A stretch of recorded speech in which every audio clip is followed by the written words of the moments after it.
choses que vous auriez aimé entendre de la part de quelqu'un d'autre. Donc, je vous invite à le faire dans le chat. Et aussi, s'il y a des gens que vous avez remarqué qui ne sont pas là, ce soir, je vous invite à envoyer le lien sur votre statut ou bien directement à quelqu'un. Donc, ce soir, on va passer un très bon moment dans la présence de Dieu, dans la parole, et vraiment, ça sera très bien. Et sans plus tarder, je vais également demander à notre sœur Annie, de lire pour nous les mots, je dirais, comment je peux dire, la prière de la communauté, s'il te plaît. Colossiens 1, verset 9 à 14, s'il te plaît. Merci beaucoup. OK, je vais lire ça dans la version BDS. All right. Aussi, depuis le jour où nous avons entendu parler de vous, nous aussi, nous ne cessons de prier Dieu pour vous. Nous lui demandons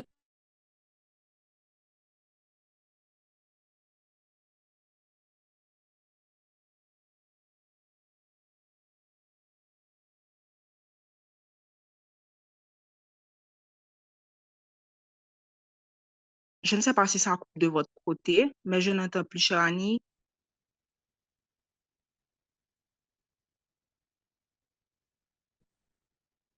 OK. On n'entend plus, justement. J'ai l'impression qu'elle a un problème de connexion. OK.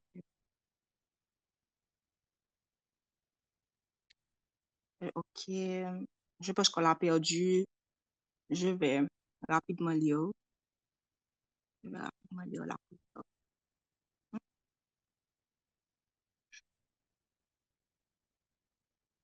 OK. Je lis rapidement. OK. C'est pour cela que nous aussi, depuis le jour où nous en avons été informés, nous ne cessons de prier Dieu pour vous et de demander que vous soyez remplis de la connaissance de sa volonté en toute sagesse et intelligence spirituelle, pour marcher d'une manière digne du Seigneur et lui être entièrement agréable, portant des fruits en toutes sortes de bonnes œuvres et croissant par la connaissance de Dieu, fortifié à tous égards par sa puissance glorieuse, en sorte que vous soyez toujours et avec joie, persévérants et patients. Rendez grâce au Père qui vous a rendu capable d'avoir peur à l'héritage des saints de la lumière, qui nous a délivrés de la puissance des ténèbres et nous a transportés dans le royaume du Fils de son amour, en qui nous avons la rédemption, la rémission des péchés. Parole du Seigneur. Donc, encore une fois, déjà, il n'y a pas de problème, chère Annie. Donc, encore une fois, bonsoir, bonsoir. Aujourd'hui, je vais parler de la saison de préparation. Donc, le thème, c'est la saison de préparation. Et le sujet, c'est que faire durant la saison de préparation? Que faire durant la saison de préparation? Donc, je vais partager ce soir avec vous cette action à poser ou, je dirais, comportement à adopter durant la saison de préparation. Et aussi, je vais mettre en évidence leurs conséquences positives sur notre vie. Donc, pourquoi aborder un tel sujet? C'est vraiment important de reconnaître la saison de préparation. La Bible nous dit qu'il y a un temps pour chaque chose. Dans le livre d'Ecclésiaste, on sait qu'il y a un temps pour chaque chose et il y a vraiment un temps pour se préparer. Donc, tout le monde, d'une manière ou d'une autre, vivra une saison de préparation. Donc, pendant cette saison-là, ça sera une saison d'attente, mais aussi une saison de transformation de caractère, une saison où vous serez équipé pour la prochaine étape et aussi pour accomplir votre destinée. Sans vouloir vous cacher ça, la saison de préparation, c'est une saison très éprouvante, bon, assez éprouvante comme ça. Donc, c'est aussi une saison de sécheresse et vraiment, vous allez avoir l'impression durant cette saison que ça n'a pas l'air d'avancer pour vous et que les jours ont l'air de se ressembler.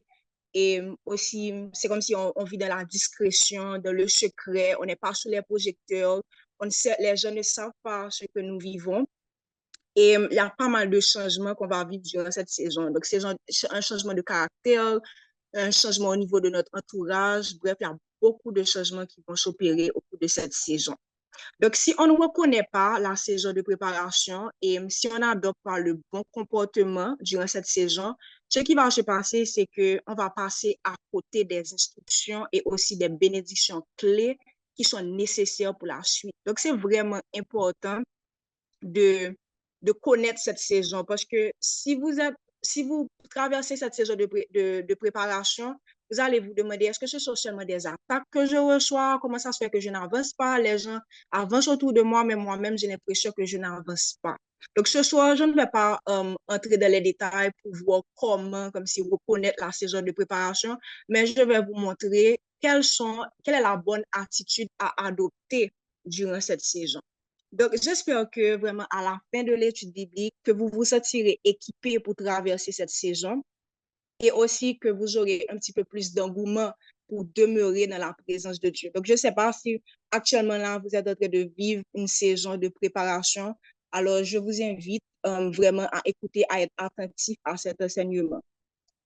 Donc, comme je disais tantôt, la saison de préparation, c'est une saison extrêmement éprouvante. Donc, c'est assez difficile comme ça parce qu'on a l'impression que tout ce que Dieu a prophétisé sur notre vie, on a l'impression que ça ne se concrétise pas. Et bizarrement, c'est durant cette saison qu'on va recevoir beaucoup de paroles de Dieu au travers de ses serviteurs, de ses servantes, tout ça, et on va voir que ça ne se concrétise pas. Donc, aussi, le Saint-Esprit va commencer à nous donner des paroles. On va voir qu'il y a des promesses de Dieu dans la Bible, mais on a l'impression que ces promesses-là, ça passe à côté, ou bien tout simplement, ce sont d'autres personnes de notre communauté ou bien de notre entourage qui vivent ces promesses-là. J'aime comparer cette saison vraiment avec le moment qu'on passe dans des salles d'attente. Donc, moi-même, pour moi, cette saison de préparation, je considère ça tout le temps comme une salle d'attente. Donc, dans les salles d'attente, comment ça se passe? C'est qu'on voit un flot de personnes qui viennent, on voit qu'ils rentrent, qu'ils sortent, on a l'impression qu'ils avancent, il y a des gens qui montent dans le train, il y a des gens qui en descendent, mais on est là, on attend, notre train n'est pas encore arrivé, ou bien c'est pas encore notre tour pour qu'on puisse entrer dans la salle du médecin. Donc, on a tendance vraiment à se sentir un petit peu découragé pendant cette saison-là. Et c'est, comme je vous dis, c'est assez difficile comme ça.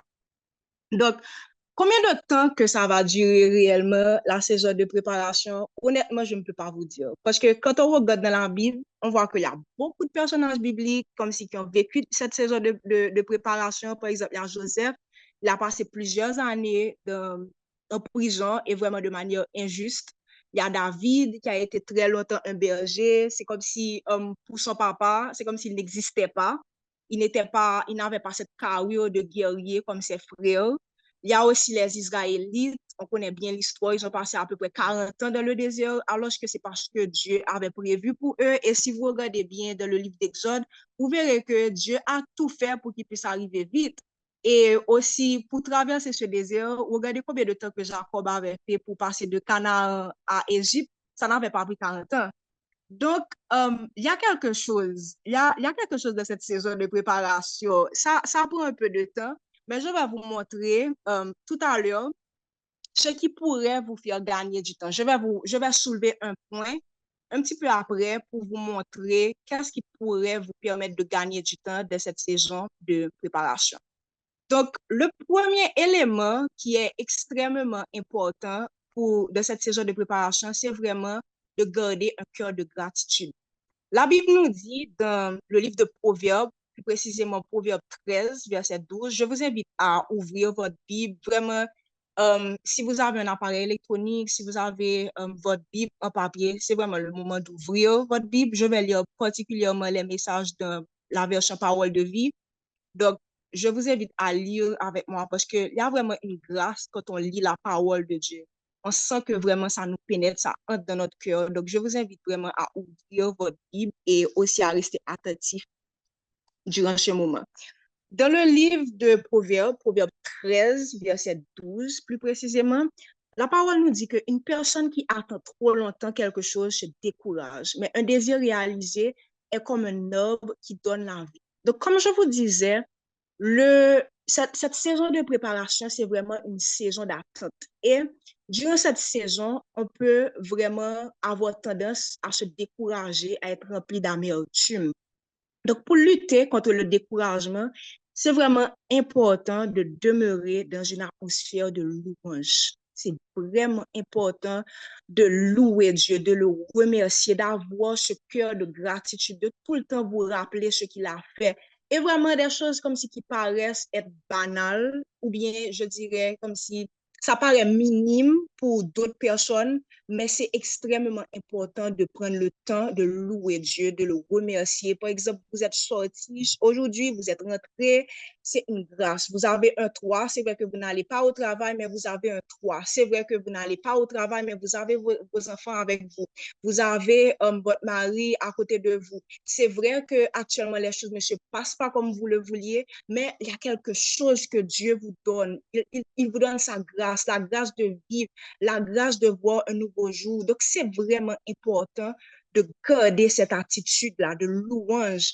Et si vous pouvez avoir un petit speaker dans votre chambre pour passer de la musique de temps en temps pendant que vous travaillez, pendant que vous dormez, écoutez de la musique, pendant que vous êtes au travail, mettez un petit speaker, mettez de la musique pour écouter vraiment des, des, des musiques de louange. C'est vraiment important. Et j'aime ce que David dit dans le psaume 34, verset 2. Il dit, je veux remercier le Seigneur à chaque instant. Ma bouche chantera toujours sa louange. Donc, c'est vraiment important de louer Dieu. Peu importe la situation que vous vivez actuellement, je vous invite à louer Dieu. Et pendant que je suis en train de parler avec vous là, vous pouvez dire merci Seigneur parce que actuellement, je suis en train de suivre cette étude biblique. Merci Seigneur parce que je fais partie de cette communauté. Merci pour les gens que tu as placés autour de moi. Merci pour les personnes que tu as enlevées autour de moi. Merci pour les portes qui se sont ouvertes pour moi. Merci pour les portes également qui se sont fermées. Merci pour les différentes opportunités. Donc, prenez toujours le temps de remercier Dieu. Vraiment, il y a une délivrance, il y a une grâce quand on loue Dieu. Et j'ai appris ça récemment. C'est en louant Dieu qu'on peut réellement l'entendre. Parce que Dieu, il est au milieu de ceux qui le louent, qui l'acclament. Donc, vous allez voir que vous serez plus sensible au Saint-Esprit quand vous êtes dans une atmosphère de louange. Et je vous invite à garder cette atmosphère. Pas seulement à garder ça quand vous êtes chez vous, mais à sortir avec, aller au travail avec, aller au market avec. C'est important de garder cette atmosphère. Pourquoi garder cette atmosphère?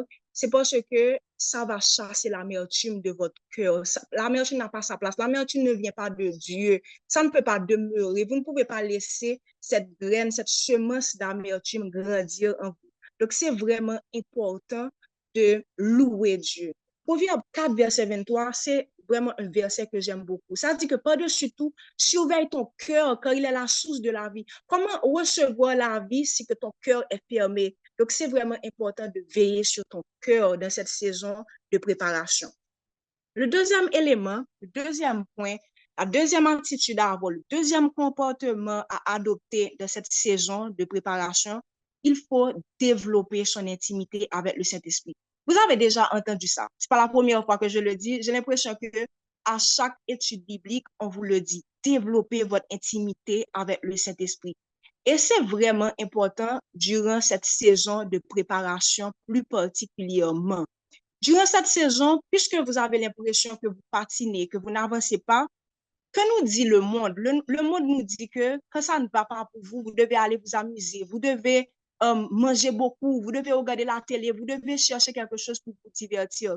Mais moi, qu'est-ce que je vais vous dire? Durant cette saison de préparation, et qu'est-ce que la Bible nous dit aussi? C'est vraiment de garder les yeux fixés sur Dieu en tout temps, en toutes circonstances. Ne vous laissez pas distraire du tout, du tout, du tout, du tout pendant cette saison. Ne vous laissez pas distraire par votre entourage qui va vous dire que mais pourquoi tu n'avances pas? Mais comment ça se fait que tu es encore là, etc. Non, tu es dans ta saison de préparation. Personne, il y a beaucoup de personnes autour de vous qui ne vont pas comprendre ce que vous êtes en train de vivre, mais Dieu sait ce que vous êtes en train de vivre. Donc, restez, demeurez dans cette saison de préparation. laissez Dieu vous préparer, laissez Dieu vous façonner, laissez Dieu vous mariner, laissez Dieu vraiment changer votre caractère pendant cette saison. Ne vous laissez pas distraire par les réseaux sociaux, par ce qui se passe autour de vous, dans votre pays, par ce qui se passe dans votre vie, ce que vous n'avez pas encore. Mais c'est vraiment important de maximiser, de prioriser des temps dans le lieu secret avec le Saint-Esprit. Vous devez passer du temps dans la prière, vraiment dans la saison de préparation. Si vous pouvez prier, je ne sais pas, je n'ai pas envie de mettre un temps précis pour que vous puissiez prier, mais restez le plus longtemps que possible dans la prière, dans la lecture de la parole. Pourquoi? Pourquoi c'est important? Parce que plus vous passez du temps dans la présence de Dieu et plus vous serez sensible à la voix du Saint-Esprit. Donc, plus vous allez voir, mais qu'est-ce qui marche? Par exemple, pour moi, comme je disais tout à l'heure, c'est la louange. J'ai remarqué qu'en louant Dieu, j'ai tendance à entendre Dieu beaucoup plus. Mais si je ne passais pas du temps dans la présence de Dieu, je n'aurais jamais su. Et j'ai appris ça récemment. Pourtant, j'ai rencontré Dieu depuis près de 4 ans maintenant. Donc, c'est à force de rester dans la présence de Dieu, à force de passer du temps avec lui que vous allez apprendre à le connaître. Vous allez faire du Saint-Esprit votre meilleur ami. Dans le livre de Job 33, verset 14, c'est un passage qu'on connaît, qu'on répète tout le temps, qu'on récite tout le temps. On dit que pourtant Dieu parle de différentes manières, mais personne n'y fait attention. Mais vous vous êtes jamais demandé, mais pourquoi on n'y fait pas attention? On n'y fait pas attention parce qu'on est distrait. On n'y fait pas attention parce qu'on n'est pas sensible à la voix du Saint-Esprit. On ne passe pas suffisamment de temps avec Dieu pour savoir réellement ce qui vient de lui. C'est pour ça qu'on n'y fait pas attention. Donc, c'est vraiment important de passer du temps dans le lieu secret. Important encore une fois parce que, bizarrement, c'est dans la saison de préparation que vous allez recevoir les plus grandes révélations sur Dieu. Regardez bien avec moi. Vous avez l'habitude d'écouter des hommes et femmes de Dieu. Qu'est-ce qu'ils disent en général? Ils disent que j'avais vécu un moment, 3 ans quelque part, 2 ans quelque part, 1 an, j'ai souffert, etc. J'étais dans une saison de préparation et Dieu m'a donné des révélations. C'est à ce moment-là que j'ai connu Dieu. C'est à ce moment-là que j'ai fait une vraie rencontre avec Dieu. J'ai vécu des expériences extraordinaires avec Dieu. Donc, c'est vraiment dans ce lieu secret-là que vous allez recevoir des révélations sur Dieu. Regardez un peu ce qui s'est passé avec Paul. Quand il a fini de faire sa rencontre avec Dieu, après que Ananias a ouvert ses yeux, qu'est-ce qu'il dit? Il a dit qu'il a passé 3 ans quelque part avant de finalement rencontrer les apôtres et tout. Donc, ça demande du temps, OK? Ça demande un peu de temps avant de passer dans la prochaine étape. Donc, c'est vraiment dans le lieu secret que vous allez recevoir des révélations sur Dieu, son caractère, qui il est, son plan pour vous. Vous allez recevoir des révélations sur vous aussi. Donc, Dieu va vous révéler vos capacités. Vous allez voir que, wow, je ne savais pas que j'étais bonne en communication, mais je ne savais pas que j'étais bonne comme si en art plastique. Je ne savais pas. Et quand j'étais à l'école, on disait que je n'étais pas bonne de telle matière, etc. Mais Dieu va vous dire, voici ce que moi-même j'ai mis en toi. Voilà ce que toi-même je t'appelle à faire. Il va vous donner des hommes. Il va vous donner des instructions. Il va vraiment vous changer votre caractère. Vous voulez avoir cette promotion, vous voulez passer dans une autre étape, mais vous n'avez pas le caractère qu'il faut. Vous êtes actuellement comme des bébés, vous êtes comme des bambins, mais c'est vraiment important que vous restiez dans le lieu secret pour que Dieu puisse vous changer, pour que Dieu puisse changer votre caractère. C'est extrêmement important. Dieu va vous montrer votre destinée. Dieu va vous montrer ce qu'il veut faire avec vous. Imaginez que vous ne connaissez pas votre destinée et puis vous allez vous marier avec quelqu'un qui n'est pas du tout dans le plan de Dieu. Vous allez suivre des cours, vous allez à l'université, prendre des cours, etc. et perdre un temps alors que Dieu ne vous appelle pas à ça. Dieu ne vous demande pas de faire ça. Dieu ne vous demande pas de prendre tel ou tel cours. Donc, c'est vraiment important d'être attentif à la voix de Dieu dans le lieu secret de cette saison de préparation.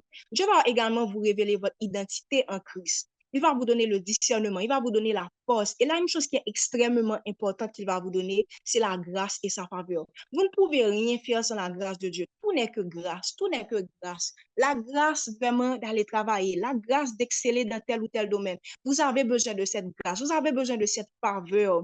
Il y a des gens que Dieu va vous permettre de rencontrer pendant cette saison. Mais comment vous allez faire pour savoir si vous n'êtes pas attentif à Dieu? Vous allez peut-être vous sentir vous allez avoir peur de cette personne-ci, mais si vous prenez le temps d'écouter Dieu, Dieu va vous dire que cette personne-là, je l'ai mis dans ta vie pour telle ou telle chose. Cette personne-là, j'aurais aimé que tu la rencontres. Cette personne, j'aurais aimé que tu pries pour elle. Donc, c'est vraiment important d'être attentif à la parole de Dieu, d'être attentif à ce que Dieu vous dit dans cette saison. Mais comment ça va se faire? En passant du temps de la présence de Dieu. Donc, dans la présence de Dieu, de cette saison de préparation, Dieu nous forme dans le lieu secret. Donc, il y a des gens actuellement là, ils ont envie d'avoir une page sur Instagram pour aller partager plein de choses. Mais qui te dit que ce que Dieu te dit actuellement, est-ce que c'est pas pour toi seulement?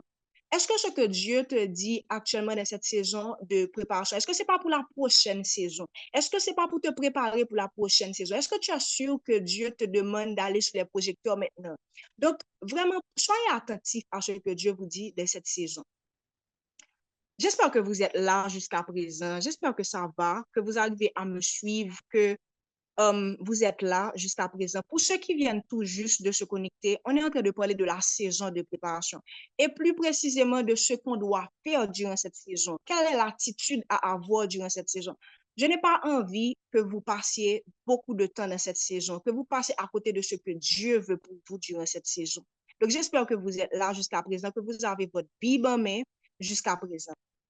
Donc, on va continuer. Le troisième élément durant cette saison, c'est vraiment important de marcher dans la foi avec Dieu. Donc, je dirais que tout notre cheminement sur Terre, c'est un parcours de foi. C'est tous les choix que vous faites. Vous allez voyager en décembre, c'est c'est un geste de foi, c'est un acte de foi parce que vous ne savez même pas ce qui va arriver. Et la Bible nous dit ça dans le livre d'Ecclésiaste. Vous planifiez plein de choses, mais c'est Dieu qui a le dernier mot. Vous faites plein de programmations, tout ça. Mais tout ça, ce sont des actes de foi. Et aussi, quand on regarde le salut, ça débute par un acte de foi. Parce que quand vous mettez votre confiance en Dieu, quand vous acceptez Jésus-Christ dans votre vie, c'est un acte de foi. Le salut débute par un acte de foi. On va lire ensemble deux versets importants. Et à partir de ces deux versets-là, je vais souligner, je dirais, trois choses importantes. On va lire ensemble Proverbe 3, versets 5 et 6. Et c'est un verset que je proclame pratiquement chaque jour sur ma vie et je vous invite également à le déclarer. Vous pouvez dire, je me confie en l'Éternel de tout mon cœur et je ne m'appuie pas sur ma sagesse. Je le reconnais dans toutes mes voies et il aplanira mes sentiers. Je répète tout le temps ça. Je me dis tout le temps, je mets ma confiance en l'Éternel et je ne m'appuie pas sur ma propre sagesse. Je l'implique dans tout ce que j'entreprends et il me conduira sur le droit chemin. Ça, c'est une autre version. Je répète tout le temps ça. Je récite tout le temps ça. Qu'est-ce qu'on voit à travers ce verset? Proverbe 3, versets 5 et 6. Oui, le cheminement sur terre, c'est un acte de foi. Oui, notre parcours sur terre, c'est un acte de foi. Mais qu'est-ce que cette parole nous dit? Ça nous dit qu'il faut avoir foi en Dieu. Il faut avoir foi en sa parole, en ses promesses. Votre vie spirituelle, votre vie va changer quand vous allez commencer à croire en la parole. Vous n'allez plus avoir cette dépression-là. Vous n'allez plus avoir cette amertume-là quand vous mettez réellement votre confiance dans la parole de Dieu. Quand vous écoutez la parole, ça n'a pas de sens. C'est vraiment une barbarie pour le monde. C'est vraiment une folie pour le monde. Mais c'est important, en tant que chrétien, en tant que fils et fille d'un roi, c'est important de croire en sa parole. Ça n'a pas de sens, mais prophétiser, déclarer cette parole sur vous, marcher selon cette parole. Il faut accepter cette parole, il faut accepter, il faut croire que cette parole-là est vraie, même si ça ne correspond pas à ce que vous êtes en train de vivre actuellement. C'est vraiment important de marcher dans cette parole, de déclarer cette parole. On va lire ensemble également Hébreu 11, verset 1. Pour certains, vous n'êtes même pas obligé de lire cette parole parce que vous connaissez ce verset par cœur. La Bible nous dit dans Hébreu 11, verset 1, or la foi est une ferme assurance des choses que l'on espère, une démonstration de celles qu'on ne voit pas. Alléluia, je relis encore, or la foi est une ferme assurance des choses qu'on espère, une démonstration de celles que l'on ne voit pas. Qu'est-ce qu'on voit à travers ce verset? On nous dit que c'est une ferme assurance des choses que l'on espère. Ça veut dire que les choses sont là et qu'on les espère. Une démonstration de celles qu'on ne voit pas. Ça veut dire qu'il y a des choses qui sont là, mais on ne les voit pas. Il y a des choses qui sont là, mais on les espère. Ça veut dire que pour que quelque chose se concrétise dans notre vie, il faut commencer à croire, il faut commencer à espérer, il faut commencer à avoir foi aux révélations de Dieu. Il faut vraiment um, commencer je dirais, à vivre cette révélation, même si vous ne la voyez pas encore. Donc, c'est vraiment important de cette saison de préparation de marcher dans la foi. Mais il faut que cette foi augmente. il faut que cette foi augmente. C'est important que cette foi augmente parce que quand cette foi augmente, c'est ce qui va vous permettre de rester ferme dans cette saison. Comme je vous disais, dans cette saison, c'est un petit peu éprouvant, c'est un petit peu décourageant, mais c'est important que vous travaillez sur votre foi. Mais comment ça se fait? Comment on le fait? Comment on fait? La parole de Dieu nous dit dans Romains 10, verset 17, un verset extrêmement important. Ça nous dit que ainsi la foi vient de ce qu'on entend et ce qu'on entend vient de la parole de Christ. Moi, j'aime ce qu'on dit. Ça veut dire que la foi peut venir de ce qu'on entend, ça peut venir de ce qu'on entend du monde, ça peut venir de ce qu'on entend de Dieu, ça peut venir de ce qu'on entend de ses amis, de son entourage, de sa famille, des générations précédentes. Mais la Bible précise que ce qu'on entend vient de la parole de Christ. Donc, c'est pour ça que je vous disais tout à l'heure que vous devez maximiser vos temps dans le lieu secret. Vous devez maximiser vos temps de méditation de la parole. Je me rappelle que je parlais avec un homme de Dieu et puis je lui disais, mais voilà ce que je suis en train de vivre. Et puis il a commencé à rire de moi. Il m'a dit, mais moi-même, ce que je te conseillerais, je te conseille de lire toute la Bible. Et puis il a dit que ce que je vais faire pour t'encourager, je vais lire toute la Bible avec toi. Donc actuellement, il a fini de lire la Bible et moi, je suis encore, je dirais, aux trois quarts de la Bible. Mais c'est vraiment important de lire la Bible. Pourquoi? Parce que vous découvrez les promesses de Dieu, vous découvrez les révélations de Dieu. Rappelez-vous ce qu'on avait dit par rapport à la femme qui avait la perte de sang. On a dit qu'elle a entendu dire que Jésus-Christ faisait des miracles. Donc, qu'est-ce que tu as entendu sur Jésus? Regardez la plupart des miracles qui se sont opérés dans la Bible. Ça commence par ce que vous avez entendu, ce qu'on a entendu de Jésus. Qu'est-ce que vous entendez de Jésus? Qu'est-ce que vous entendez? Qu'est-ce que vous écoutez? Est-ce que vous écoutez le monde ou bien vous écoutez la parole de Dieu? Donc, je vous invite à passer du temps de la parole de Dieu. Maintenant, ce qu'on a vu aussi dans Hébreu 11, verset 1, c'est qu'on nous dit que c'est une démonstration de celle qu'on ne voit pas. C'est une ferme assurance des choses qu'on espère. Ça veut dire qu'on aurait aimé que ces choses se manifestent. Mais comment ça se manifeste? Comment ces choses-là, ces promesses-là que Dieu nous montre, que Dieu nous révèle dans le lieu secret, des choses qu'il nous dit, il nous dit que tu seras un millionnaire, il te dit que tu seras un kingdom financer, tu auras telle église, tu vas tu vas chercher des armes, tout ça, je vais t'utiliser puissamment dans tel ou tel domaine. Mais comment ça se concrétise exactement?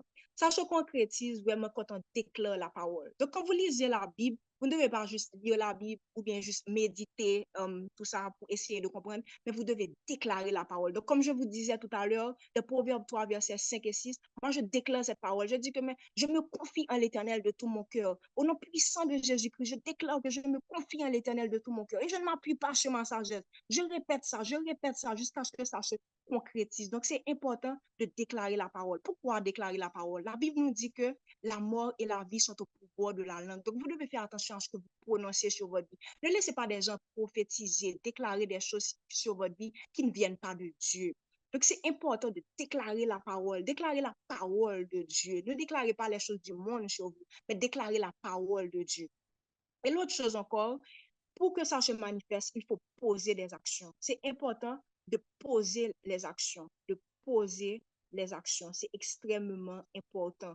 La Bible nous dit que, oh, la foi sans les œuvres, alléluia, la foi sans les œuvres, de même la foi sans les œuvres est morte. Jacques 2, verset 26, de même la foi sans les œuvres est morte.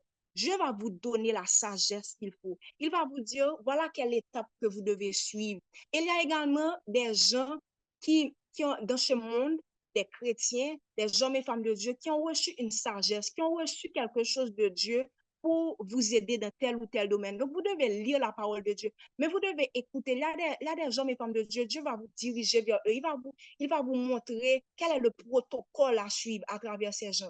Par exemple, quand je prends le leadership, par exemple, John Maxwell, c'est quelqu'un vraiment qui a une sagesse quand il s'agit de management. Et peut-être il y a d'autres livres par rapport à la richesse, par rapport aux finances, tout ça. Donc, il y a des hommes et femmes de Dieu qui ont reçu également une sagesse de Dieu, une sagesse divine de Dieu, qui vous montre le protocole à suivre pour atteindre un certain but dans votre vie. Donc, c'est vraiment important de passer du temps dans la présence de Dieu pour savoir, pour entendre, pour recevoir la sagesse de Dieu dans telle ou telle situation. Donc, n'allez pas juste lire des livres comme ça, n'allez pas juste écouter des gens comme ça. Passez du temps de la présence de Dieu. Vous allez voir votre témoignage intérieur, ce que Dieu vous dit va vous encourager à aller écouter tel homme et femme de Dieu. Va vous encourager à aller lire tel livre. Donc, c'est vraiment important d'être attentif à la parole de Dieu, d'être attentif au Saint-Esprit.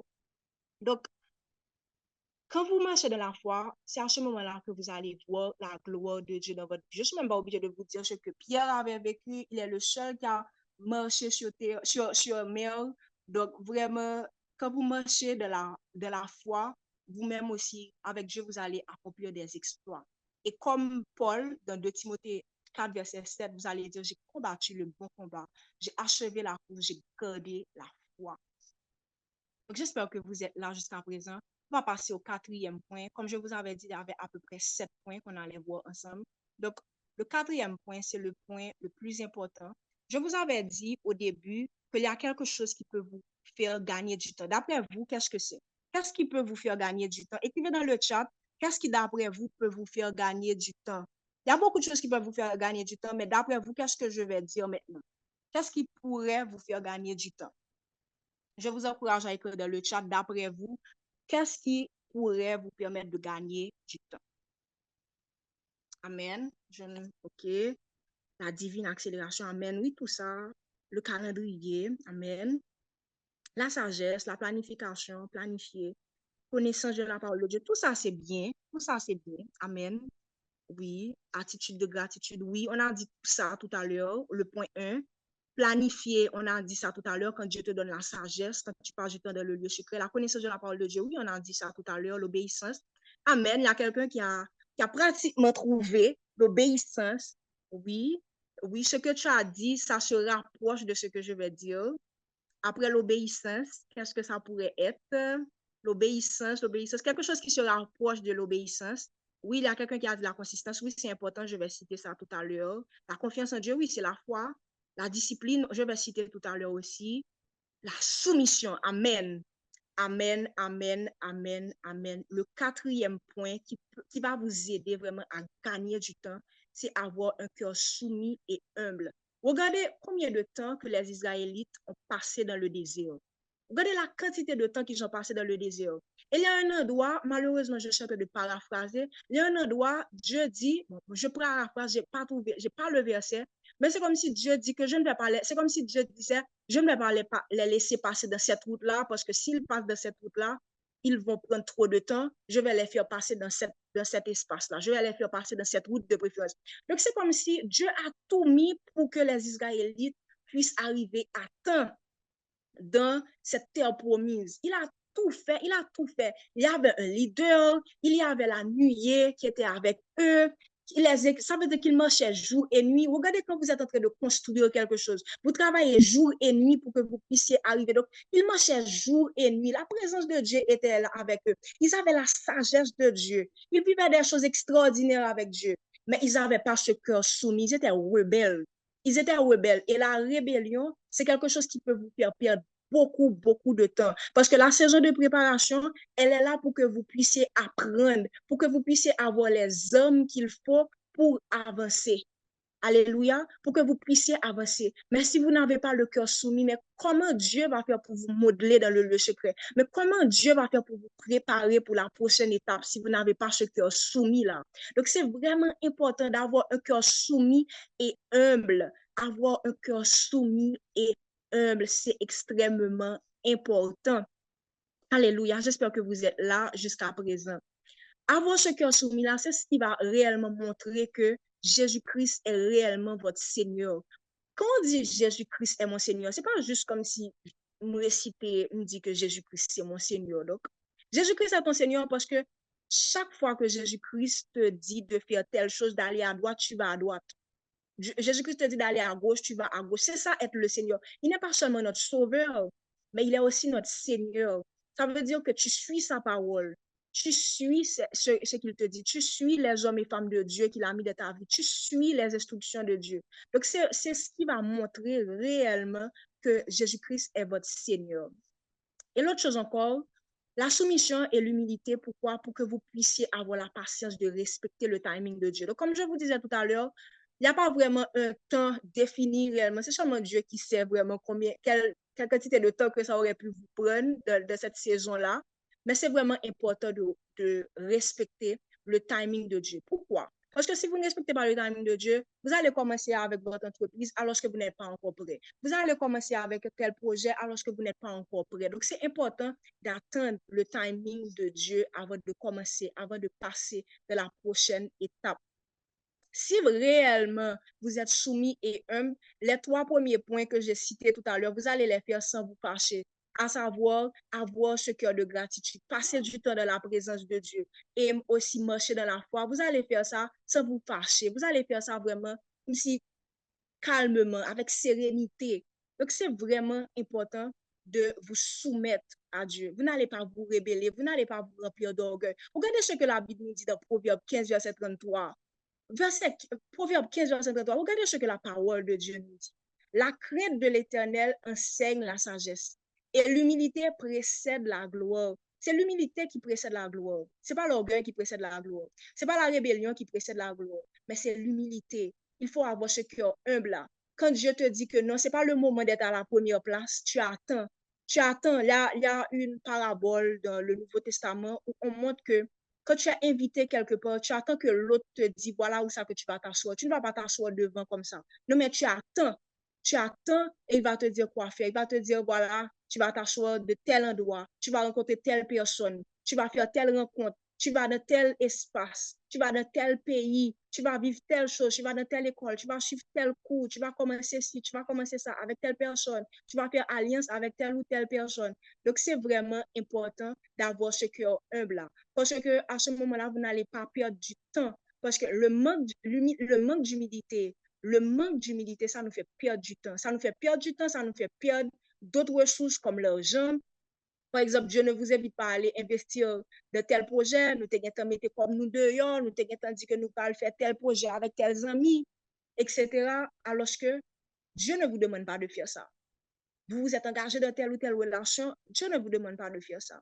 Donc, c'est extrêmement important d'avoir ce cœur soumis là. Regardez aussi, par exemple, moi, je n'avais pas préparé ça, je n'avais pas écrit ça, mais regardez, si vous connaissez l'histoire de Gédéon, regardez l'histoire de Gédéon. Quand Dieu a fini de faire sa rencontre avec Gédéon, tout ça, Gédéon a dit que, bon, je suis le plus petit de mon peuple, etc. Il y a quelque chose que Dieu lui a dit de faire. Dieu lui a dit d'écraser, ok, les autels de Baal de sa famille. Mais est-ce que vous pensez que Gédéon aurait eu la victoire qu'il avait eue après dans les chapitres précédents? Est-ce que vous pensez que si Gédéon ne s'était pas soumis à Dieu, il allait écouter Dieu pour écraser ses autels? Donc vraiment, la soumission, c'est quelque chose d'extrêmement important. Il y a des choses que Dieu vous demande d'enlever dans votre vie.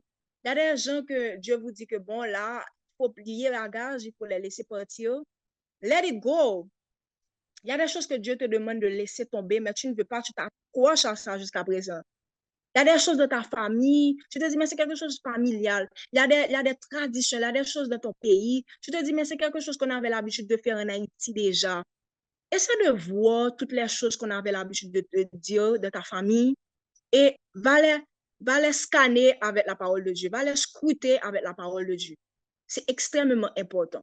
Va avec eux dans le lieu secret. Pas seulement avec tes fardeaux, mais avec tout ce que tu as entendu de ta famille, à l'école, autour de toi. Et va essayer de voir est-ce que vraiment ça vient de Dieu? Est-ce que vraiment ça vient de la parole de Dieu? Donc, c'est vraiment important d'avoir ce cœur soumis là, d'être humble. Donc, on va passer maintenant au point 5 qui est aussi important que le point 4. Vous voyez le point 5, c'est quelque chose que les gens n'aiment pas entendre. C'est quelque chose que, je ne sais pas, c'est dur à entendre. C'est vraiment dur à entendre. Le point 5, vous savez ce que c'est? C'est la repentance. Durant cette saison, Dieu va vous montrer l'état de votre cœur. Il va dire, tu vois, toi-même qui voulais être, toi-même qui voulais être CEO de telle entreprise, voilà l'état de ton cœur. Toi-même qui voulais telle chose, qui voulait avoir telle position de l'église, voilà l'état, voilà ce qui se passe à l'intérieur de ton cœur. Toi-même qui voulais entrer dans le mariage, voilà ce qui se passe à l'intérieur, voilà ce qui se passe actuellement à l'intérieur de ton cœur. Tu as l'orgueil dans ton cœur. Tu as Tu ne peux même pas te soumettre à quelqu'un et tu veux déjà avoir cette position de leadership. Tu, tu ne peux même pas te soumettre à quelqu'un, mais tu veux te marier. Tu n'es pas prêt à être leader, mais tu veux te marier. Et tu es là, tu dis, mais Seigneur, Seigneur, avance avec moi. Mais tu n'es pas encore prêt. Tu n'es pas encore prêt. C'est comme pour avancer, c'est comme si tu devrais avoir des muscles, tu devrais avoir des bibites pour avancer, mais là, quand on vient, quand Dieu vient là, il regarde, mais comme si tu n'as pas encore de muscles. Ton manque de soumission, ta rébellion et aussi ton manque de repentance, ok, ça t'empêche d'avancer. Parce que Dieu te montre l'état de ton cœur pratiquement chaque jour. Il y a des fois comme si tu as des moments de colère avec les gens. Tout ça, ce sont des choses qui se passent à l'intérieur de ton cœur. Tu as cette grande envie de manger. Chaque fois que tu as un problème, au lieu d'aller dans la présence de Dieu, tu vas manger. Tu vas manger. Chaque fois que comme si que tu es dans telle situation, tu blâmes telle autre personne. Tu es là. C'est ça l'état de ton cœur. Dieu va te montrer de cette saison-là, est-ce que tu as la patience réellement? Est-ce que tu as cette patience-là pour attendre Dieu? Bon, maintenant, là, si dans la saison de préparation, tu ne peux pas attendre Dieu. Maintenant, si Dieu te confie un ministère, bon, on va tout courir avec mon yo. On va tout courir à fidèle yo. On va tout courir à fidèle yo. C'est vraiment important de se soumettre à Dieu. De se soumettre à Dieu. Il va vous montrer l'état de ton cœur. Et moi-même, n'attends même pas que Dieu te montre l'état de ton cœur. Regardez ce que David a dit dans le psaume 139, verset 24. Il dit, oh Dieu, regarde au fond de mon cœur et connais-moi. Examine mes pensées et vois mes soucis. Regarde si je suis sur un chemin dangereux et conduis-moi sur ton chemin, ce chemin qui est sûr pour toujours. Donc, je vous invite vraiment à faire cette prière-là. Et Dieu va vous montrer, il va vous montrer des choses graves qui sont à l'intérieur de vous. Vous avez de la méfiance dans votre cœur. Vous avez de la peur dans votre cœur. Dieu vous dit que, avançant au profond, mais tu as peur. Tu as plein de choses qui sont à l'intérieur de ton cœur qui doivent partir. Votre cœur sera sondé, votre cœur sera éprouvé. Vous avez de la jalousie, vous montez sur Instagram, vous montez sur les réseaux et vous avez envie d'être dans telle situation lorsque la Bible te dit que de ne pas envier les autres. Mais vous êtes là, la chose à l'intérieur, vous avez l'offense en vous, vous avez l'offense en vous et vous voulez être dans cette position de leadership. Bon, si vous avez l'offense et vous êtes dans cette position de leadership, bon, l'église s'écraser, l'entreprise s'écraser, n'a provoqué monde comme ça. En plus, bagay qui arrive si votre cœur n'est pas soumis, si vraiment votre cœur n'est pas propre. Et vraiment, le moment là, quand Dieu vous montre l'état de votre cœur, c'est pas pour vous enfuir, pour vous dire que, pour vous sentir triste. La culpabilité ne vient pas de Dieu. La culpabilité ne vient pas de Dieu. Vous savez, c'est quoi la réponse quand Dieu vous montre l'état de votre cœur? C'est la repentance. C'est extrêmement important, c'est la repentance. Proverbe 28, verset 13, qu'est-ce que ça nous dit?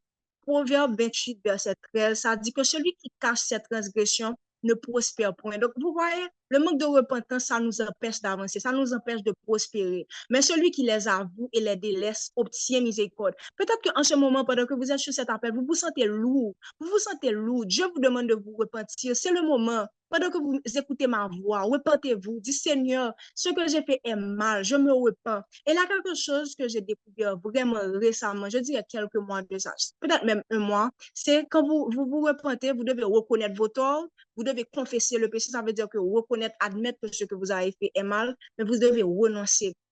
Et j'ai reçu une délivrance en renonçant à quelque chose. Vraiment une délivrance extraordinaire. J'ai dit, je renonce à telle chose. Parce que quand vous renoncez, qu'est-ce que vous faites? Ça veut dire que tout ce qui permettait à l'ennemi de s'accrocher en vous, ok, tout ce qui permettait aux semences de péché de grandir en vous, vous renoncez à ça, vous dénoncez ça, vous vous détachez de ça, vous vous dites que vous n'avez pas cette identité-là, ça ne vient pas de vous, ça ne vient pas de Dieu. Donc, c'est vraiment important de renoncer. Je dis, je renonce à l'orgueil, je renonce à la colère.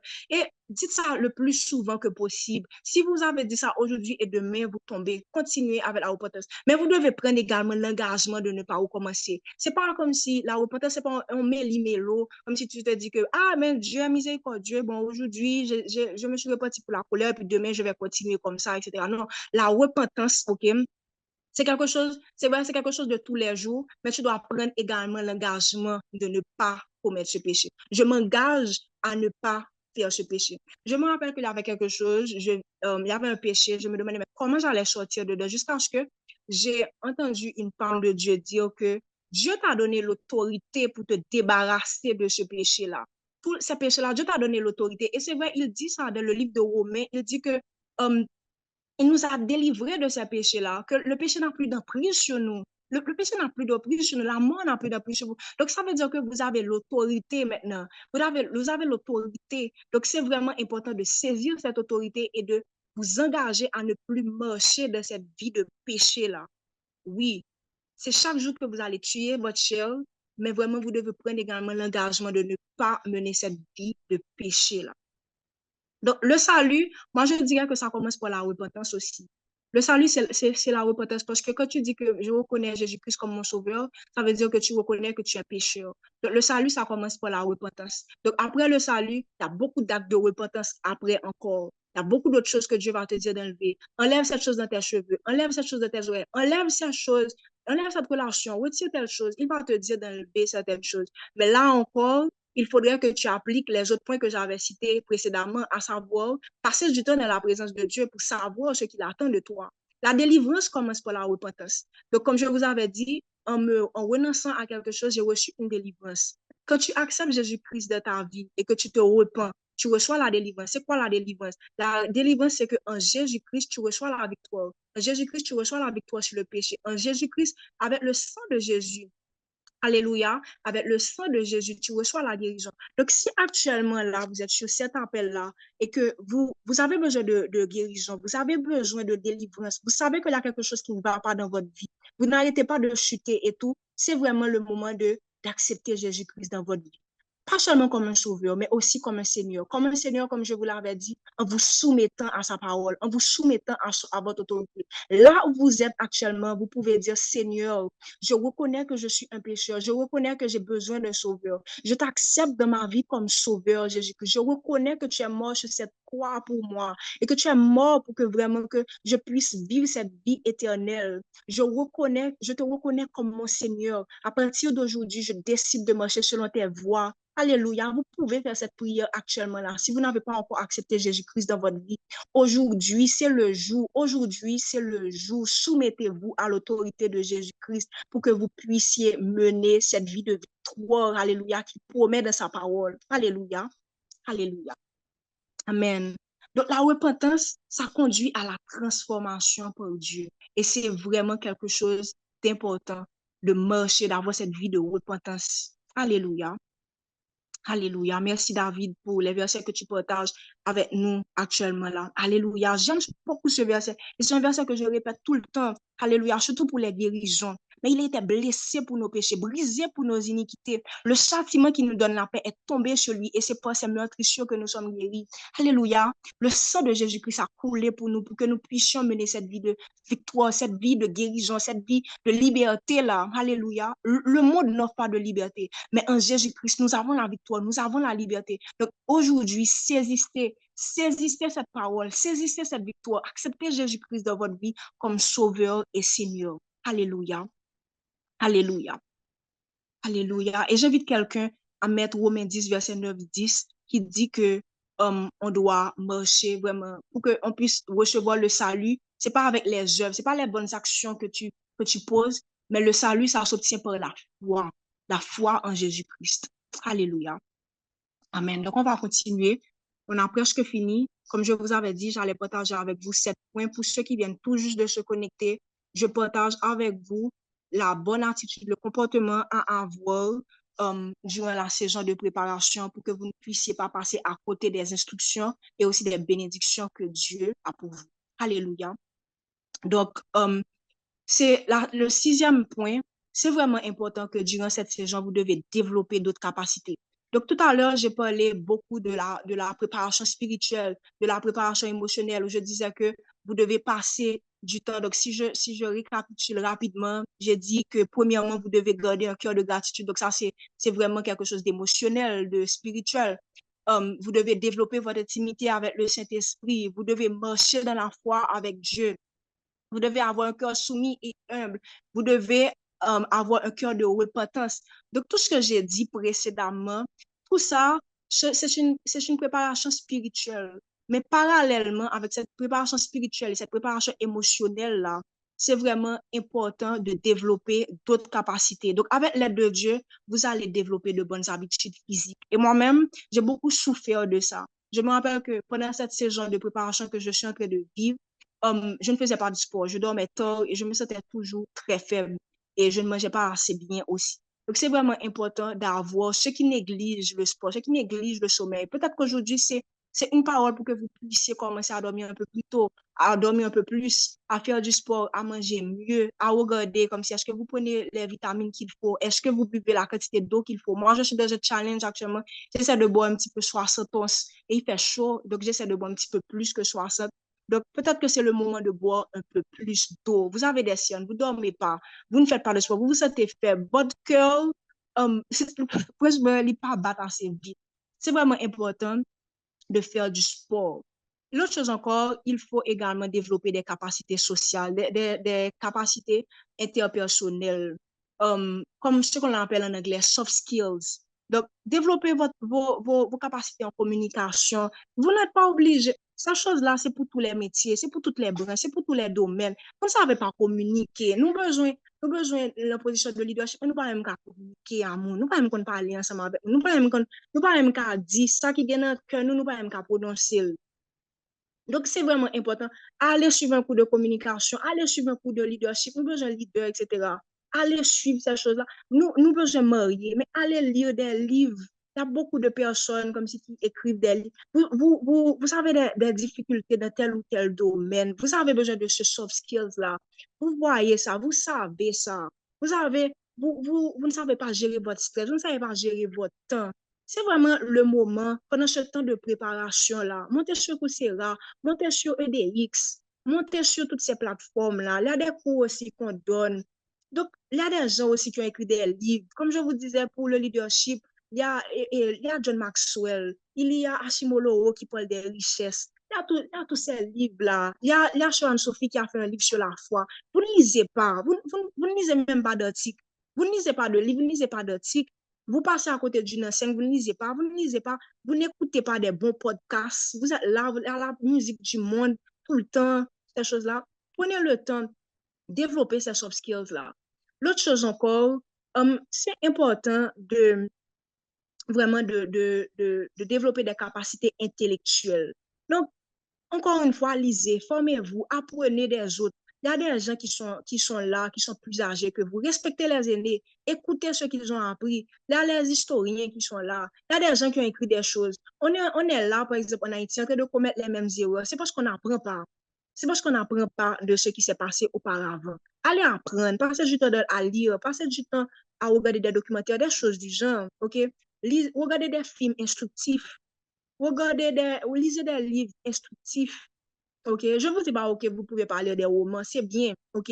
Mais ça doit être instructif. Est-ce que c'est quelque chose? Par exemple, la parole de Dieu dit que tout m'est permis, mais tout ne m'est pas utile.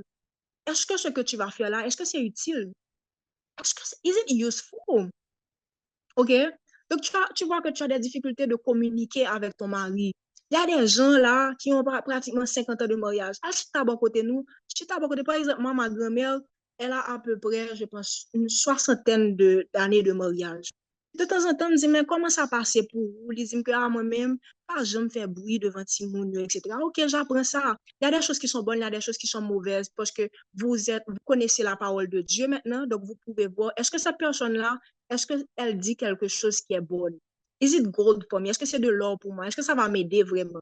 Donc, comme je vous ai dit, scrutez tout avec, bien sûr, la parole de Dieu, mais vraiment, ayez cet esprit ouvert pour apprendre des autres, aller découvrir, voyager, parler avec d'autres personnes, pas seulement avec des Haïtiens, avec des personnes d'autres nationalités. C'est important. C'est extrêmement important. Allez sur d'autres pages. Vous êtes sur Instagram, là, vous suivez des choses, mais ça ne vous aide pas. Sur Instagram, un réel, ça dure peut-être, il y a des shorts qui durent 20 secondes, et que de temps en temps, il y a des petits fragments, et puis, juste parce que nous avons regardé, juste parce que vous avez regardé peut-être une centaine de fragments de vidéos, vous vous sentez déjà comme des érudits. Non, c'est pas bon. Ce que vous devez faire, vous regardez le short vous apprend quelque chose, allez développer ça un peu plus, allez apprendre un petit peu plus de ça, allez découvrir, allez lire sur ça. Par exemple, la dernière fois, je vois quelque chose en short, et puis je dis, ah, c'est vrai, laisse-moi monter sur Google. Google it. Look for it. Is it true? Donc, là, plein de choses là. En tout cas, je ne vais pas entrer dans trop de détails. La parole de Dieu dit de 3 ans, versets 1 et 2, et c'est ce que je souhaite pour vous. Bien-aimé sur cet appel, bien-aimé, je souhaite que tu prospères à tous égards et sois en bonne santé comme prospère l'état de ton âme. Pas seulement prospérer spirituellement, mais que tu prospères socialement, que tu prospères intellectuellement, que tu prospères financièrement, que tu prospères dans tous les domaines. C'est ce que je te souhaite. Alléluia. Saisis cette parole ce soir. C'est ce que je souhaite. Prospère, pas gon, essayez pour nous pas gon fausse côté. Il y a des bouts qui développent dans le monde spirituel là, mais quand il s'agit intellectuel là, il y a des gens intellectuels là, ils fou, mais spirituel, Donc vraiment, essayez de faire l'équilibre et vous allez faire l'équilibre avec la parole de Dieu, avec le Saint-Esprit. Comme je vous ai dit, vous allez développer d'autres capacités avec l'aide de Dieu parce que c'est Dieu qui va vous dire qu'est-ce que vous avez besoin pour la prochaine saison. Donc, vous allez, quand vous suivez cette instruction-là, vous allez avoir la connaissance qu'il faut pour avancer dans plusieurs autres domaines et accomplir la mission donnée par Dieu. Ne vous bornez pas dans ce domaine. Par exemple, vous vous dites que, mais j'avais été à l'INAGé, j'avais étudié l'administration, et que bon, maintenant, je ne sais pas si je suis obligée de développer cette partie créative en moi. Non, mais Dieu t'a dit que tu as en toi de la créativité. Tu dois aller développer ça. Prends des cours, OK? Parce que Dieu t'a dit, dans le lieu secret, Dieu t'a dit que tu as ça. Oh, quand j'étais à l'école, comment tu sais que j'étais seulement fort en mathématiques? J'étais nulle en français, j'étais nulle en anglais. Mais Dieu te dit que tu as quelque chose en toi pour que tu puisses parler, ou fort en écrit, ou fort en rédaction. N'écoute pas ce que on savait te dire auparavant, mais écoute ce que Dieu te dit de faire. Écoute ce que Dieu te dit de faire. Ne te borne pas à ce que tu sais faire, mais découvre d'autres choses. Donc, c'est important, c'est extrêmement important. Essaie de t'ouvrir à d'autres choses. Et maintenant, le 7e point, j'espère que vous êtes là jusqu'à présent, que vous ne m'avez pas perdu, vous n'avez pas perdu le fil. J'espère que vous avez tenu bon jusqu'au bout. Je sais que on a lu beaucoup de versets. J'espère que vous êtes là jusqu'à présent avec moi. Amen, amen. Écrivez amen dans le chat. Dites gloire à Dieu. Toute la gloire est à Dieu. Alléluia. Dites ma transformation a commencé. Alléluia. Le processus de transformation a commencé. Alléluia. Dites, écris dans le chat. Je marche dans ma destinée. Alléluia. Alléluia, je ne passe pas à côté de ma saison de préparation au nom de Jésus. Je reçois les instructions de Dieu. Déclarez des choses sur votre vie. Alléluia. Alléluia. Est-ce que vous êtes prêts pour le 7e point? Extrêmement important. Extrêmement important. Et c'est là que en pile nous tomber. Nous tomber, oui. C'est là en pile nous tomber, oui. On va dire nous et puis nous va voir qui côté nous tomber. On va dire nous, tout ça que me dit là, yo vraiment belle. Yo extrêmement belle. Mais si 7e point, ça va pas appliquer, bon. Perte de temps, oui. Si 7e point, ça va pas appliquer, alléluia. Le 6e point, c'est développer d'autres capacités. Donc, capacité sociale, intellectuelle, habitude physique, ok, c'est extrêmement important. Ok? Et puis aussi, l'autre chose, avant de passer dans le 7e point, pour développer d'autres capacités, mettez-vous au service des autres. Dans a besoin de mains, dans a besoin de bras. Vous voulez développer la communication, mais il y a l'équipe de médias qui est là. Entrez dedans, vous voulez faire telle chose. Vous devez servir. C'est au travers du service vraiment que vous allez développer des choses. Soyez des bénévoles. Pas tant que c'est comme il y a ban nous pour que nous développions un bagage. Nous voulons développer leadership, mais nous saisissons ouais, que comme si nous entrons dans des groupes de bénévolat, dans des clubs de bénévolat, nous avons développé bagage ça là nous. Donc c'est extrêmement important, pas juste garder comme là, mais aller dans des stages qui sont non payants. Dis-moi juste besoin de rester bon côté nous. Juste besoin de faire un petit temps bon côté nous. Accordez-moi 2 mois de stage là pour que moi apprendre de nous-mêmes. Pas juste comme si attendre que nous avons un certificat. Il y a des articles qui sont là. Nous ne sommes pas obligés de papier pour dire que je suis bonne en communication. Il y a des choses sur YouTube. Il y a des podcasts qui sont là. OK? Ce n'est pas diplôme, ni papier qui peut dire que nous sommes bonnes en communication. Mais c'est vraiment qu'est-ce que vous avez acquis dans ce lieu secret, dans cette saison de préparation-là. OK? C'est vraiment important. Donc, il y a des cours qui ne sont pas payants. Il y a des comment on appelle ça encore? Des MOOC, MOC, qui ne sont même pas payants. Il y a des cours gratuits que Coursera vous permet de regarder en tant que juste spectateur. Nous juste là, nous pas suivre pour eux, mais nous pas payer. Nous pas un certificat, mais nous pas suivre. Actuellement, il y a quelque chose que je suis, c'est ce que je fais chez Coursera. Je ne peux pas de problème pour payer, mais je commence parce que je ne peux pas perdre du temps, besoin de connaissances pour m'avancer. Donc, pas attendre, ok? Avancez, filez, ne passez pas à côté de cette saison parce que si vous n'avez pas les outils nécessaires pour passer dans la prochaine saison, nous, Sam ka dit nous, c'est pas que nous pouvons passer dans l'autre saison sans outils, non. Nous juste pas passer dans l'autre saison. Nous juste apprêter dans la saison de préparation. Et ça, c'est grave. OK? Et là aussi, dans la communauté, la sœur Anne-Sophie qui nous avait dit avec frère Jean-Luc, dès le début, de choisir trois trucs, OK? Trois domaines que vous aimeriez développer, etc. Est-ce que vous l'avez fait? Est-ce que vous continuez à le faire? Peut-être qu'il y a beaucoup d'entre vous qui l'ont fait, qui ont choisi quelque chose, mais peut-être vous avez un problème avec le 7e point que je vais citer actuellement là. C'est l'engagement et la discipline. Donc, le 7e et le dernier point, c'est l'engagement et la discipline. C'est le piclise. Mais c'est piclise, le gré de sel, OK, de cette saison de préparation-là, c'est l'engagement et la discipline. C'est extrêmement important. Donc, il faut être fidèle dans les instructions de Dieu, fidèle dans le service. Dieu vous demande de servir à l'Église, mais depuis quel temps nous avons modélagé? Modélagé dans dîme nous, modélagé dans offrande nous, modélagé dans prédication. Des fois, nous disons à l'Église, nous allons à l'Église, tout en nous prenons engagement avec Dieu pour nous à l'Église chaque dimanche, pas de manière routinière, pas de manière religieuse, mais parce que c'est votre engagement avec Dieu. OK? Même depuis quelques temps là, nous pas de discipline encore, nous petits en vague. OK?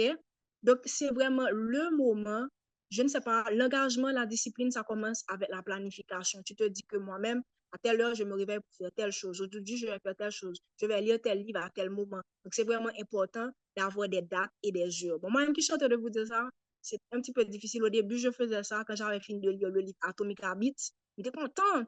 Je mettais date, je mettais l'heure, je mettais to-do list, etc. Mais vraiment, la discipline, c'est vraiment la mentalité. Il faut commencer à changer la mentalité, OK? Là, c'est vraiment important. La transformation, tout ça encore dans le lieu secret. Dieu va vous discipliner. Dieu va vous aider à rester engagé. Dieu va vous donner la grâce, OK? De continuer, d'avancer, OK? C'est pour ça que je vous ai dit de passer du temps dans le lieu secret. Vous allez recevoir la grâce de Dieu, la faveur de Dieu pour avancer, pour continuer. Donc, le grain de sel, comme je vous disais, le 7e point, c'est l'engagement et la discipline. De la fidélité dans les instructions de Dieu. C'est un entraînement. C'est la repentance, tout ce que j'ai cité tout à l'heure, l'humilité. C'est qu'on tombe et puis on se relève. On apprend, on tombe, on apprend, on se relève, on avance, on s'entraîne. OK, on s'entraîne. Regardez comment les athlètes font. Ils tombent, mais chaque jour, ils ont entraîné. Regardez là les Jeux olympiques qui vont venir là. Cette année, ça va commencer vendredi. Nous ne pouvons pas depuis qu'il aime, ça va entraîner, non? Yo fait à peu près 4 ans, y a entraîné, oui.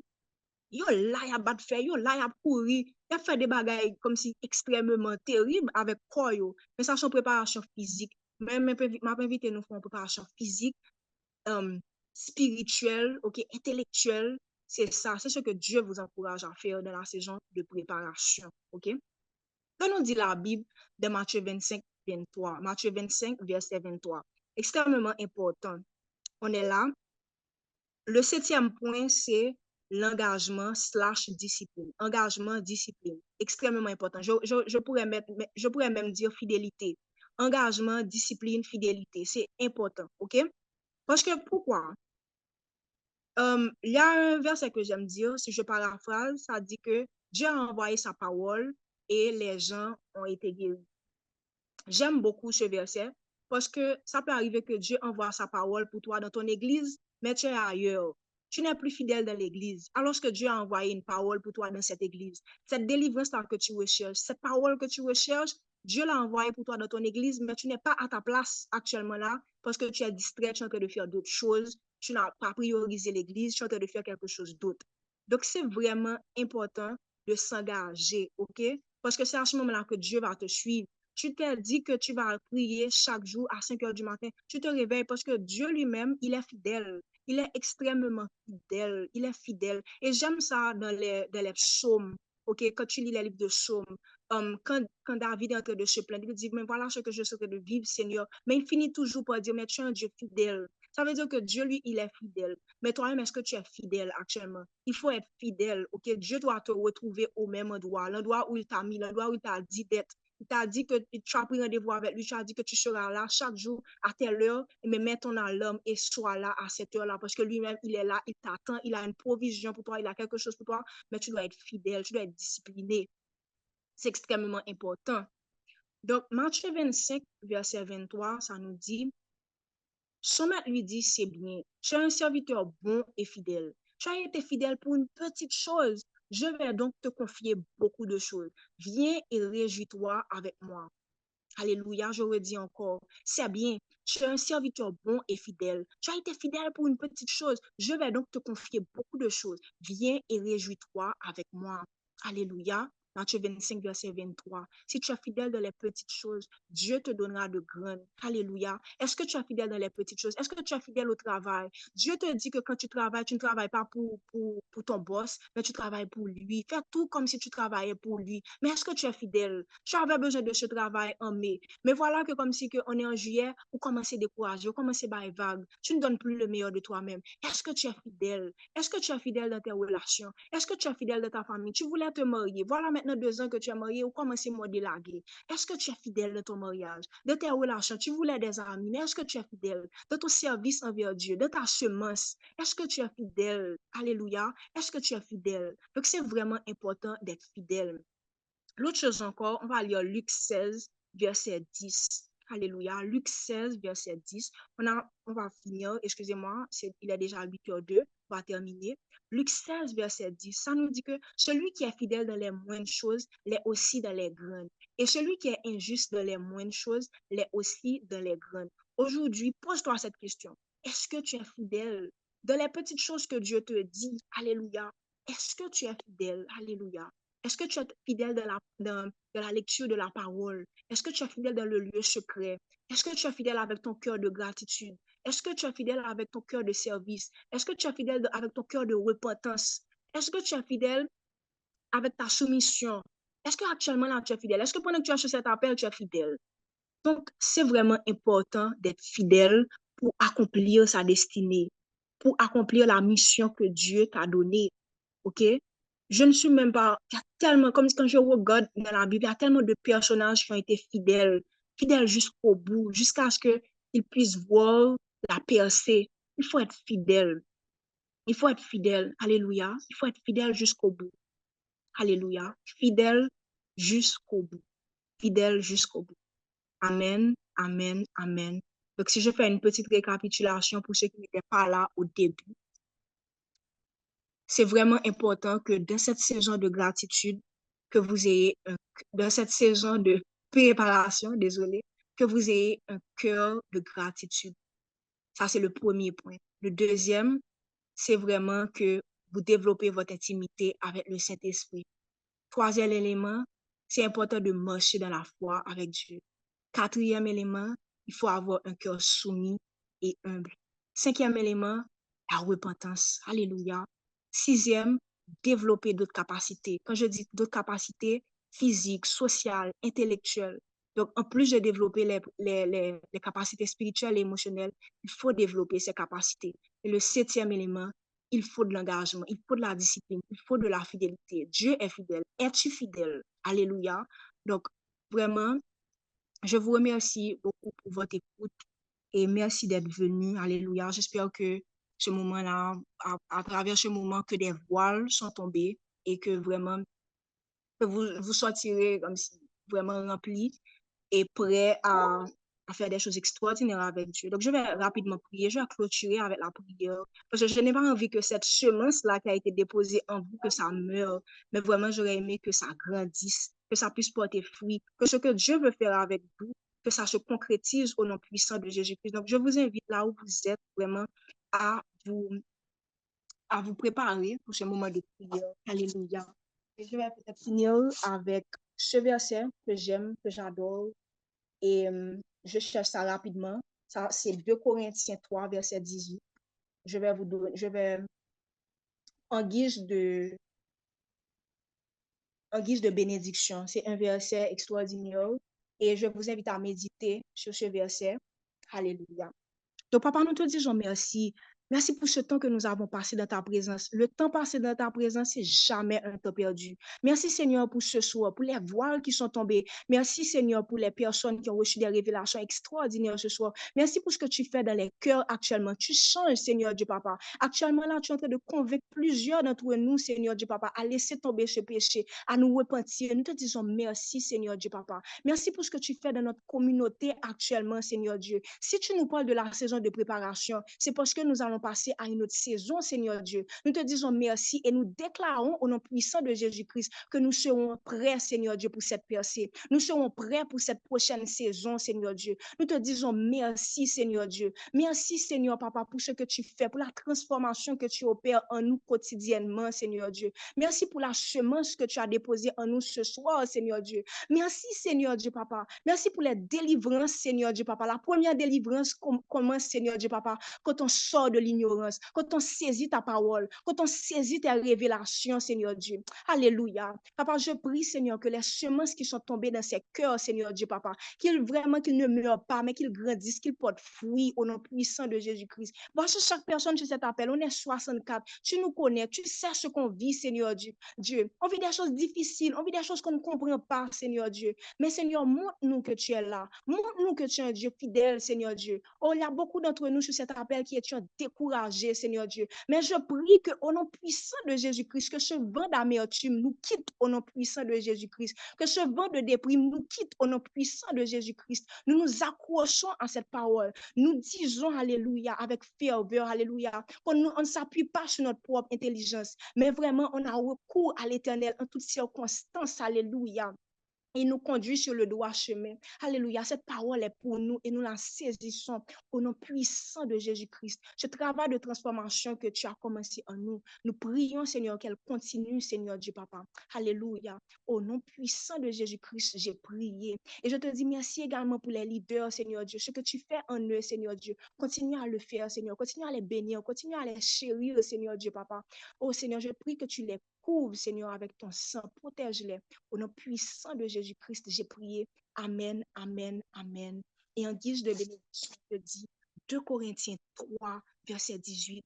Nous tous qui, le visage découvert, contemplant comme dans un miroir la gloire du Seigneur, nous sommes transformés en la même image, de gloire en gloire, comme par le Seigneur l'Esprit. Je dis cette parole et j'ai la chair de poule. J'espère que vous comprenez ce verset. Nous tous qui, le visage découvert, on regarde, nous contemplons comme dans un miroir la gloire du Seigneur. Nous voyons la gloire du Seigneur. Nous sommes transformés en la même image, de gloire en gloire, comme par le Seigneur l'Esprit. Je lis ça une dernière fois.